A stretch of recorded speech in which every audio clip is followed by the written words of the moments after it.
want to talk this afternoon about the situation with the Haitian immigrants in the city of Springfield, Ohio. I know there's been a lot of talk and discussion, particularly over the last few days. I want to set out what the essential facts are. Springfield, Ohio is a community of approximately 58,000 people. Over the last several years, this city has received immigrants somewhere in the neighborhood of 15,000 new immigrants, new residents. I don't think anyone's sure of the exact number. That obviously represents a massive increase based upon percentage of the population in Springfield. It is unprecedented in such a short period of time. This afternoon, I first want to talk about the challenges that this surge has created for the people of Springfield. Second, I will discuss what we're currently doing from the state level to be of assistance to the community. Third, I will explain the further actions that I'm ordering today. And fourth, I want to talk about what the federal government is not doing and what I believe is an obligation on their part to be part of the solution and to be of help. First, let me talk about the very real problems that the community is dealing with every single day. Springfield's hospital and healthcare systems have seen a dramatic influx of new patients, increasing the need not only for healthcare, but also for translation services. Let me talk for a moment about that healthcare situation. And to put it in perspective, these are immigrants who come from Haiti, which is a country that has very little health care. The health care that Haiti had, which was not much, many of the doctors have left since the assassination of the president a few years ago, several years ago. So it is much worse today than it has been in the past, and it's never been good. What that means is that we have potentially 15,000 people, we do have 15,000 people or so in Springfield who really have not had health care. And if they've had health care, it hasn't been very much throughout their life. What that also means is that the number of these individuals, we don't know, but the number of these individuals who are not vaccinated from things that we take for granted in this country is a high number and very, very significant. These facts have a great potential for community health challenges as well as individual health challenges. I talked to Dr. Vanderhoff at length about that. So that is one of the big problems. Second, we've seen a dramatic increase in the migrant children in Springfield schools, resulting in an increased need for more English as a second language services in these schools. Let me talk about the safety on the roads. Again, there aren't that many cars in Haiti. Most people don't drive. So a good number of the individuals who come to the United States have not driven before. And they certainly do not have an Ohio license, but they have not driven, many of them. And those who have driven, have not gone through really any formal courses. This has created a great deal of concern among people who are on the road in Springfield and in Clark County. There's really not a familiarity also with the laws of the United States. This again creates a very significant problem for the Springfield community. Next is the housing problem. We are seeing people who are bunched together in homes. One of the other results that we have seen is that the cost of rent is up supply and demand. It means it's up for everyone. So you can have someone who has been renting in Springfield for many years and who has to deal with that high rent. Let me talk for a moment about what we are doing and have been doing. In addressing these considerable challenges, we've been consulting really for a number of months, many months, with Mayor Rue, with the county commissioners, with the health director, school officials, the superintendent, other individuals. We've had meetings at the governor's residence where we pulled people together from Clark County to discuss the problems. So just in a nutshell, as a result, we've conducted driver education classes. We've provided driving simulators. We've taken other actions through the BMV to try to help train these Haitian drivers. Next, in regard to healthcare, as you know, a few weeks ago, we announced a new health clinic in the Springfield City Schools to dramatically expand primary care access. We have also increased support and provided help for more vaccinations and health screenings through the local health department. Local health department is conducting additional clinics, I believe 2 days a week. We've been supportive of those, but we also know, and I'll talk about this in a minute, that those have to increase as well. We've provided additional funds to the local county job and family service departments to provide translation services. We've tripled funding to Clark State College for services to teach English to Haitians at Clark State.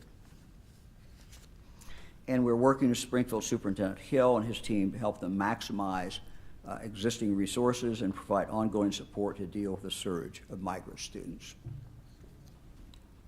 Now, let me talk about what I'm announcing today and what else we will be doing. And this will not be the end of what we're doing, because this is an ongoing situation. First, I've directed the Ohio State Highway Patrol through Colonel Charles Jones, who is here with me today, to surge troopers and patrol cars into Springfield to help the local Springfield Police Department deal with traffic concerns in the community. The goal, of course, is to reduce dangerous driving regardless of who the driver is. We've consulted with Chief of Police Elliott on that, and this action by the Ohio State Highway Patrol will begin tomorrow morning. Next. While we've already, as I said, made substantial investments in the healthcare community in Clark County, we know more must be done. So I have directed Dr. Bruce Vanderhoff, Director of the Ohio Department of Health, to work with the Clark County Health Department and other healthcare providers to dramatically expand access to primary care. I am committing today a minimum, and I've instructed Dr. Vanderhoff this, a minimum of $2.5 million over the next 2 years to deal with the surge that we are seeing and the great demand for primary care. It has an impact, obviously, on the Haitians who are seeking the primary care. It also, because of that dramatic increase in surge of demand, we are seeing longer wait periods of time, significant wait periods of time for other residents who have been there a long period of time. Let me talk now about the federal government's inaction in this area. It's the federal government's policies that have created these surges. We are also, in addition to Springfield, seeing surges, not as great extent yet, but we're seeing surges in Findlay and in Lima. And I'm sure there are other cities that are seeing surges across this country. When we see surges like this, surges that no community can anticipate, no community can anticipate at all, no community can be prepared for. No community can expect such surges as this. We will naturally see all the consequences that I have described in Springfield. And so when these will happen in other communities, we will see these things happen again and again. The federal government simply has to be part of the solution. They have to step up. It is their policies that have created these surges. The federal government needs to assist these communities with real dollars. These dramatic surges impact every citizen in the community, every citizen. The moms who have to wait hours in a waiting room with a sick child, everyone who drives on the streets, and it affects children who go to school in more crowded classrooms, and has so many, many other impacts on that community. And so the federal government, without a plan for this, and without putting in the resources, really, I think, owes it to the citizens of Springfield and the other communities that are involved. The federal government does not have a plan to give any support to the communities impacted by the surge, and we have absolutely no indication that a plan is coming in the future. Now, let me talk for a moment about the big picture, and I want to be very clear. 16 countries, including Haiti, I believe we counted, come under the category, citizens can come under the category of temporary protected status. Temporary protected status, that is what Haitians who are here. We have a long history in this country, throughout most of my life, and maybe before, of when we see a situation in a country that is dire, and we see people flee from that country, or wanting to flee from that country, we have created special programs, special policies. When I was in junior high and then in high school, it wasn't the same program, but we had a policy in regard to people coming from Cuba. We have, as I said, now have, in addition to Haiti, we have 15 other countries. So I want to be very clear, I am not against this program. I'm not against this program. What I do say, though, is that with this program, there has to be a plan. And there has to be a plan to prevent situations like we're seeing in Springfield. But if in fact they do occur, we clearly need help from the federal government. Haitians who are here are hardworking people. They have families, and they care about their families, and they care about their children. They came to Springfield, Ohio, for work, and many, many, many of them are working and filling positions in Springfield. They left a country that is abysmally poor, but that has seen a much worsening of the situation since the assassination of the president of Haiti in 2021. Since that time, we have seen violence at an extremely high level, a dysfunctioning government, a dysfunctioning police, a country that is by and large controlled by very violent gangs. So it is no wonder that these individuals left Haiti and are here in the United States. So I do not object to the temporary protected status program. I do object to the fact that there's really no plan that's been put forward for the settlement of these individuals. You see that we have in this country traditionally, when we have refugees, different category, a plan for the settlement of these individuals, and it's done in a generally an orderly way. That was not done here for some reason. In closing, I want to thank the people of Clark County and Springfield. They have been very humane about this. They have been trying to deal with a difficult situation and dealing with it in a good way. So many officials, churches, officials at our schools, so many others, they have truly stepped up, and they have done what was the right thing to do and tried to deal with this situation so that the people of the community would be protected, but at the same time, the new members of the community would also be taken care of as well. The things that I have announced today are the latest in the things that we are doing. We will continue to work with the officials with the mayor, Mayor Rue, county commissioners, and others to continue to try to work with them and do what we can.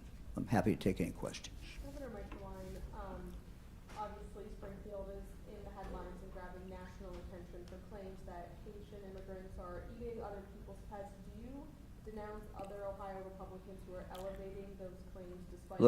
Look, I came here today because I thought it was important to outline for the people not only of Springfield, but of Ohio and the country what the essential facts are.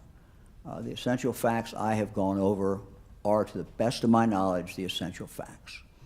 As far as other things that might be occurring in the community, I would refer to local officials who have spoken out and who have talked about what they are seeing. I do not live in Springfield. I live close, but I don't live in Springfield. And so, you know, I think you should refer to the mayor. I think you should look at the city manager, I know, issued a statement, and I would call your attention to those statements about any of these particular matters. My job is to talk about what I know and to talk about the essential facts. And I think what I've outlined today are, in a condensed version, the essential facts. Kind of piggybacking off that question, do you see this as, or I guess how some people can see this as kind of political theater in an election season, that you would have a press conference, talk about this, that this would be at the top of your agenda right now? Well, we've spent a lot of time on it, so it's not something that, you know, we just woke up yesterday and decided to get involved in. This is, you know, a very unprecedented situation in Springfield. We've been involved for some time. We wish we had some help from the federal government, but we're going to continue to move ahead and try to work with, and will work with, the local officials, again, to try to deal with the situation. That's what everybody is trying to do. Deal with it in a humane way, deal with it in a correct way, understanding that everybody involved, you know, these are individuals, and that the people of Springfield have legitimate concerns. But I think they, you know, as I said, they've handled this, I think, in a very, very good way. So I'm trying to stay focused on the issue at hand.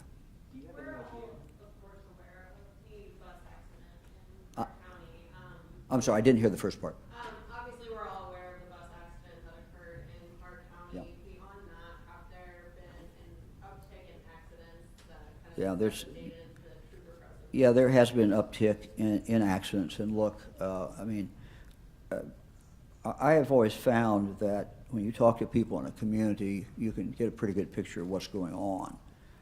And there's clearly some erratic driving that is going on beyond the norm that we would expect to see. And this should not surprise us. Again, as I said, many of these drivers probably never drove in Haiti. If they did drive in Haiti, the norm and the expectation is fundamentally different than it is here. They don't have really familiarity with our laws. And so one of the things that we have worked very, very hard on, but we know we have a lot more to do, and the local community is too, is when someone takes the test, and what we're seeing is the failure of the failure rate is, I believe, about what, 17% of pass rate. That is a very, very low pass rate if you look at what we have normally throughout the state of Ohio. And so what we are seeing is people who are not familiar with driving, not familiar with English, and they're getting in the cars and they're failing the test time after time. But we have a situation in Ohio which is not just a problem for immigrants. I think it's a safety problem. We say that when someone is 18 years of age, they do not have to have any driver's education. And so what we're seeing from our BMV and what I'm told is you have someone who fails the test and then they just keep coming back. And there's nothing to stop them from coming back day after day after day after day, and finally they pass the test. It doesn't mean they're a better driver. So, look, we're not blaming anybody, but we have some really serious concerns about driving. And, you know, again, this is why we have put a focus on driver's training.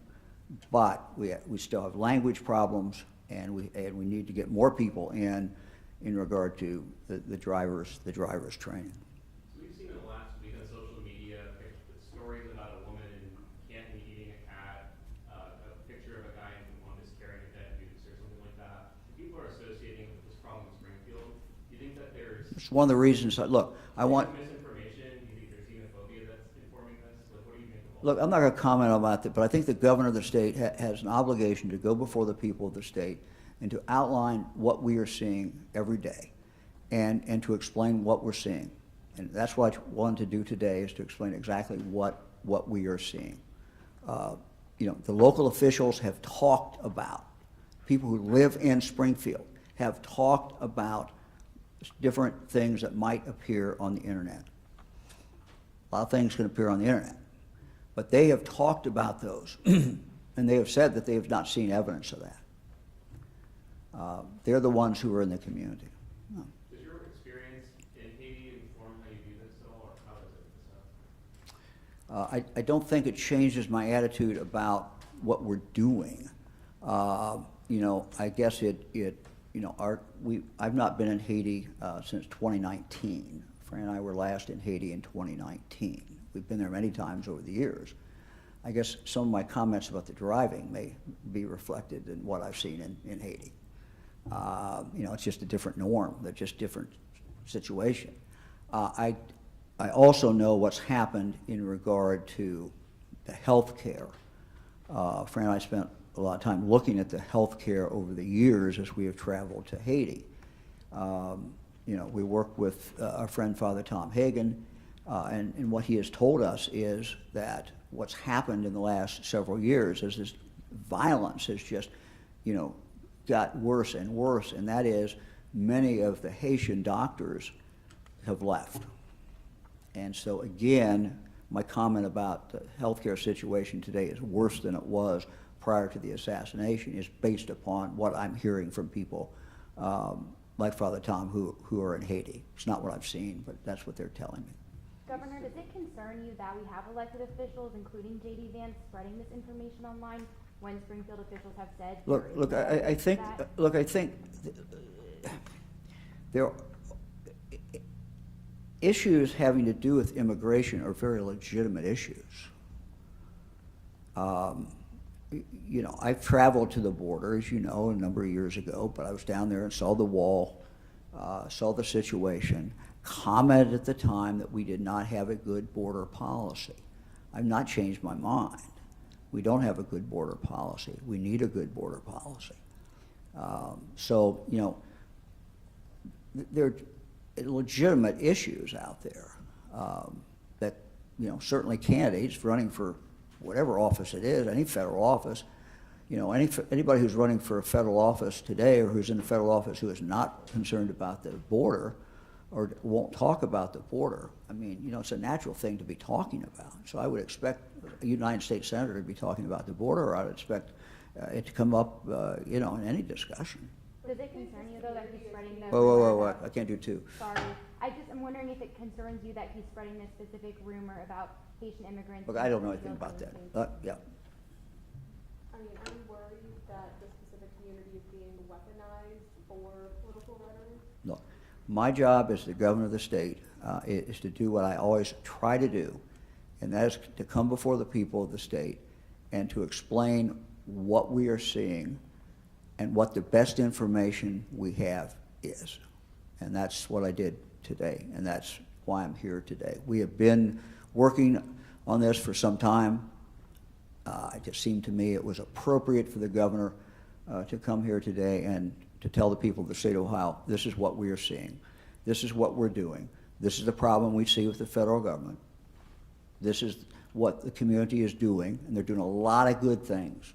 And so as we discuss this, we have to say the community has done a very, very good job dealing with a very difficult situation that was not of their making. And the Haitians who are here, if you talk to the officials and talk to people, they are also doing a good job. They're going to work. Some of them may not speak English. We may have problems in regard to the health care, but many of them are trying to get that health care, which from the point of view of the community, health care is important for an individual child. It's important for an individual. But when you have people coming out in such a large number from a country like Haiti where the health care is virtually non-existent, it can potentially, I say potentially, create problems inside the new community they go into, particularly in that large number. So it is very appropriate that everyone look at this health issue as a matter affecting the entire community. And so that's how I approach it. You cited surging populations in Finley and Lima as well. Could you characterize those surging migrant populations as well? We have talked to officials in both Lima and in Finley. We are monitoring that closely, and we will, be there to assist them as well. Yes. Yes. Yes. You referenced vaccines as part of the healthcare push. I've seen some claims about certain diseases kind of reemerging in Clark County. Have you guys seen any evidence? I want to ask Dr. Vanderhoff to come up. He's been in direct contact with the health commissioner in the county and with others, and he'll tell you what he knows. And again, I think, as Doctor and I have talked about this, the actions we are taking are on the nature of prevention. We don't want to have a problem. We don't want to see something spiral out and then it's too late to do something. So these are preventive. I don't want to get anybody any kind of panic. It's just stating facts, and we need to stay on top of this, and that's what we're doing today. Well, I think the governor has outlined very, very well the challenge that we're seeing from a healthcare point of view in the community. Primary care really is the foundation of a good healthcare delivery system, and we've seen that over and over again over time. So it's not surprising that when you have a community that has had a fairly abrupt and significant increase in population, particularly with an influx of individuals who've not benefited from primary care throughout much of their previous lives, that we're seeing demands on the healthcare system that are going to be best addressed by improving access to primary care for everyone in that community. And so I think that the governor's push for increased primary care support in that community is spot on. Now, what we are seeing is that these individuals are very interested in, very eager in accessing primary care as well as vaccination. They are an under-vaccinated population. Nevertheless, as we look at vaccine preventable illnesses, we in fact are not seeing a measurable, a discernible increase in vaccine preventable illness at this time in the greater Clark County, Springfield community. But we want to be acting in a prudent manner to not leave that to chance. We want to get ahead of that issue and assure that we don't have a regrettable outbreak of preventable illnesses like whooping cough or pertussis, like measles. And we've seen those kinds of outbreaks happen all over the world.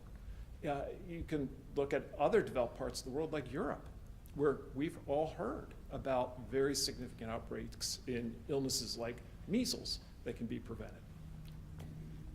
Well, I wanted to ask, have you met with any members of the Haitian community or engaged with them as you're doing this stuff, with the Haitian community in Springfield? I have not personally, no. Governor, kind of a two-part question. A, what is it about, through your research and investigation, about Springfield over these last few years, getting so many folks coming there? And has there been any thought of asking other cities, be it Cleveland, Columbus, bigger cities, to kind of help out, maybe to take on some of these folks? Has that been a part of the discussion? Well, first of all, it is my understanding when these individuals come here, they indicate to an official on the border, close to the border, where they're from, and they basically at that point then are given some papers and they're free to go, and they're free to go anywhere. So there's no government program that says we're going to resettle so many people here, so many people there, so many people there. That's not that's not what happens. So there is no really for the state. There's no legal way for us to divert people to another community. Now, you ask the question, why Springfield? And again, the people in Springfield, are probably in a better position to answer that. I suspect the mayor is, the county commissioners are. But after talking with them and talking with some business people, these people came here for a job. And whether there is a recruiting group that was recruiting them specifically, I don't know that. But as you know, what happens, and has happened throughout the history of this country, is you have a group from a country, immigrants from a country, and some will start going somewhere and finding jobs, and then they will tell their other family members or other people that they know, hey, there are jobs available in a certain place. Springfield, the good news is Springfield has made a significant resurgence. This was a community that historically was a great manufacturing city. They had some downturns, but 10 years ago or so, 15, they started seeing significant upticks in companies coming in. Those companies employ people. Those companies needed to find employees, and those two things came together. The Haitians came together with the employers who needed to find them. But I think the other part, as I said, every immigrant group in this country has done that, has followed other people who have gone from the same country to a region where they can find a job. And each one of us has that in our history if we go back far enough. Do you acknowledge that Springfield has seen an influx of population over some time, not just in the last several weeks? The only common denominator here seems to be that there's an election in 2 months. I mean, are the problems more significant right now in the last few weeks than they've been in the last few years since Haitians began No, integrating? and that's why our actions have started months and months ago. But it occurred to me as this discussion continues that we maybe have not done a good enough job communicating to people what we are doing as a state. So we have done a lot of different things. We continue to monitor the situation. As we continue to look at it, we will continue to come up with things to do where we think we can make a difference. And the two things I'm announcing today are things that we know that we can do. As far as the surge with the highway patrol, that came after discussions with the chief of police. So there's a real concern in the community about traffic. The primary care isn't just an ongoing crisis where the system is simply overloaded, which means it's overloaded for everybody.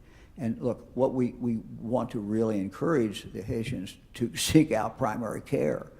But when they do that, we also know that other residents who have been there, sometimes have to wait a long time and are discouraged from primary care. So it's an untenable, it's not a good situation. So, the fact that this has been such a big surge calls out, I think, for our continued monitoring of this and for our continuing action. Governor, Also calls out for the federal government to do something. do you have any idea of the rate of growth of this population? Is it still growing at quick rates? No, I think officials there would probably be in a better position. I get the impression that this is starting to level off, but again, they're better able to tell you that. And again, the other thing is no one knows the total numbers. So. What do you think the federal government should do? Well, I think, first of all, as they started seeing these numbers, they should have had a plan as far as settlement. They should have had a plan, at least, if not that, at least a plan in regard to what assistance they give local communities. Federal government is, as you know, is solely responsible, and they've asserted that right many times in regard to how they deal with the border and how they deal with immigration. Court cases are pretty clear. So as these numbers dramatically pick up, there is some obligation on the federal government to help local communities who had nothing to do with the decision about people coming in, but now find themselves with a massive number of people. I think communities always welcome growth, or almost always, not all, but usually they welcome growth. But what we have seen, if you just look at the percentage, this is a massive increase. It's just unprecedented what we've seen in Springfield. And so, again, they need help. That's pretty much it. I mean, the federal government needs to be of monetary assistance. Do you support Attorney General's statement yesterday to try to get rid of, to try to stop Haitian immigrants from coming in? I don't know. I didn't see it. I don't know what his statement was. So, look, I'm here as the governor. I'm going to outline what I see and what I think we should do. Anybody else? Okay. Thanks, everybody. Thank you, Governor. All right, Colonel. Thank you.